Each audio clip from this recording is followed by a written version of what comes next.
Abilene is a railroad town, a Texas and Pacific Railroad town, and it's one with a rich past. It started right here at this spot, and it was on a cold March day in 1881 that a young lawyer from Buffalo Gap named K.K. Leggett nervously waited to raise his hand and place his bid on a new life. One of the most influential couples in shaping Abilene would be K.K. and Laura Leggett. Their effort and time and the consideration which they gave to building up Abilene and improving life out here on the plains was considerable, as was the money which they quietly shared. Laura arrived in Abilene when the town was barely 5 years old, and together they would build a life here as they built a city. And from that house atop Alta Vista Hill, the Leggett's 3 children watched their parents' example, and they would faithfully do likewise. The youngest, a tomboyish daughter named Ruth, as an adult would strongly carry on and elevate the idea of helping others and helping causes, and she would do so without fanfare or public applause. The foundation which she and her daughters established in 1954 in memory of Ruth's son Dodge Jones has been the quiet godsend helping Abilene families, beautifying the city and making civic dreams a reality for more than 60 years. How appropriate that the foundation was organized on Christmas Day in 1954. It has been the nicest Christmas gift that this city has ever had. Ruth Jones helped others throughout her life, never resting and never truly feeling that she had done enough. Just weeks before she passed away, she gave an interview to a history professor, and in it she said something that I think embodies her spirit.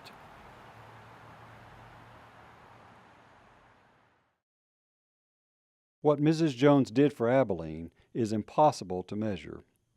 But one of the best things she did was to instill that same spirit in her 2 daughters, Judy and Edith. They have been true to their mother's example. Like her mother, Judy Matthews lived her entire life in Abilene. Like her parents and her grandparents, she's carried out improving and building up this city. I'm utterly confident that people living in Abilene today, and those who have lived here in the past and even into the future, have no concept of how much the silent philanthropy of Ruth Jones, the Dodge Jones Foundation, and Mrs. Judy Matthews shaped this corner of West Texas. Today marks a very public opportunity for United Way of Abilene and the community of Abilene to speak in one grateful voice to the Dodge Jones Foundation. Together, we say thank you to the Jones and Matthews families and to our friends Joe Cannon and Larry Gill for your stewardship of the endowment and for all the ways that Abilene is better because of your life's work. For the past 3.5 decades, Mr. Larry Gill and Mr. Joe Ed Cannon have been the public face of the foundation. One has to be humble to carry that responsibility and that stewardship. I don't care whether it's arts, education, humanities, it doesn't make any difference. They didn't put preferences on anything. They just wanted to do what was best for Abilene. It's about making Abilene a better place, and a place where the children and the grandchildren of the present generation can come back to and want to live and learn and contribute. That's what it's all about. I think if you walk around Abilene and you see the kinds of difference that her foundation made in the physical appearance of Abilene, it gives you a little bit of an idea of how she also touched our hearts and our minds. His given name was Grenville Dodge Jones, but he was known to everyone as Buddy. Dodge Jones was Percy and Ruth Jones' middle child, bookended by his 2 sisters. His health troubles were perhaps never fully understood. He died in 1946 at the age of 22. 8 years after his death, and after the death of his father Percy Jones, Ruth and her 2 daughters established a foundation to honor the memory of Dodge Jones, an unbelievable gift to the people of Abilene. From that foundation, they quietly wrote checks to meet the needs of others. To drive along the streets and see the landscape is to see the heart of Judy Matthews. Abilene is neatly bisected by the railroad. The grass and trees paralleling the tracks pay homage to our beginning. Judy was the driving force. She drove the train that beautified the railroad through Abilene. For 100 years, it had been just an ugly gash all the way across town. And it was just a ribbon of rocks and weeds and prickly pear, very unattractive. When I grew up, it was a red pile of gravelly dirt by the side of the tracks. It was ugly. And because of Judy, we no longer have that. One day I came in and they were mulching and bringing in dirt and planting trees, and I thought, oh my gosh, when was Judy? And now that right-of-way through Abilene is great. The great thing about it was every time that a section was finished, and so that was the end of the project, Judy would step up and fund another section of the thing. And so finally, it was 6 miles of it. And I like to think that every time the wind blows down there, those limbs and leaves are waving at Judy because she's the reason they're there.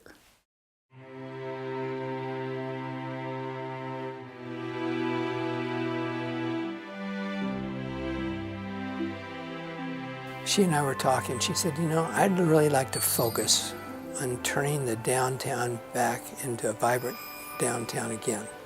So let's see what we can do to make that happen. That was my charge for a few years. Whether it's redoing the Grace, the Paramount, the TNP Railroad Station, she's done this all of her life. And her mother, Mrs. Jones, I mean, they were great stewards and helped this town grow to where it is. And without them, things would be a little different around here. I feel like I've had a 34-year class in classic philanthropy and done the right way, the way that she exemplified. She is the angel of Abilene. She is absolutely, you could entitle this video, The Angel of Abilene, Julia Jones Matthews. Early beneficiaries of gifts from the Dodge Jones Foundation included our local universities, the West Texas Rehabilitation Center, the Episcopal Church of the Heavenly Rest, Hendrick Hospital, and land for Abilene's largest city park, Redbud Park, was donated by Judy Matthews. The Dodge Jones Foundation provided the lifeblood for countless nonprofit organizations, including the United Way of Abilene and our partner agencies, Abilene Hope Haven, the Alliance for Women and Children, the Alzheimer's Association, Ben Ritchie Boys Ranch, Big Brothers Big Sisters, Big Country Casa, Boy Scouts Texas Trails Council, the Boys and Girls Club, Cancer Services Network, the Center for Contemporary Arts, Communities and Schools, the Day Nursery of Abilene, FaithWorks, Girl Scouts Texas Oklahoma Plains, the NOAA Project, Presbyterian Medical Care Mission, and the YMCA of Abilene.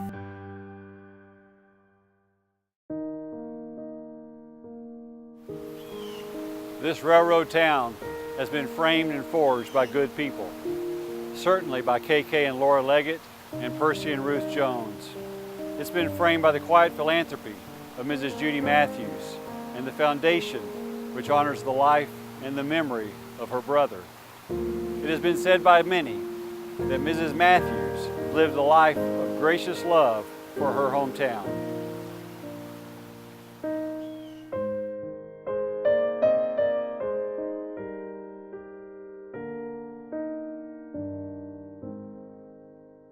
We thank you, Judy Matthews, for all that you've done.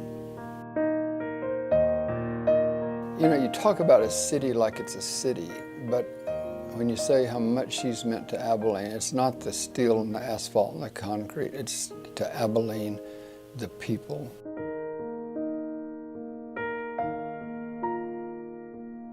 She took her turn. She blessed her community. She built her community. She gave to her community. If I were doing a painting of Judy Matthews, I would not put Judy in it. So my painting would be a vista. I'd have it look way off into the rising sun coming up on a new day. And so to me, a painting of Judy is a painting of vision, a painting of selflessness. And of course, if I were going to do a picture of Judy, the last thing I'd do probably is I'd put a couple of dove in here on this fence, because they would be like Judy. They're quiet. They're the kind of thing that everyone likes. They are so much like Judy. Our gift back to Judy Matthews is to cherish and value what she cherished, the Abilene community and our children. Thank you with love and gratitude from United Way and the Abilene community.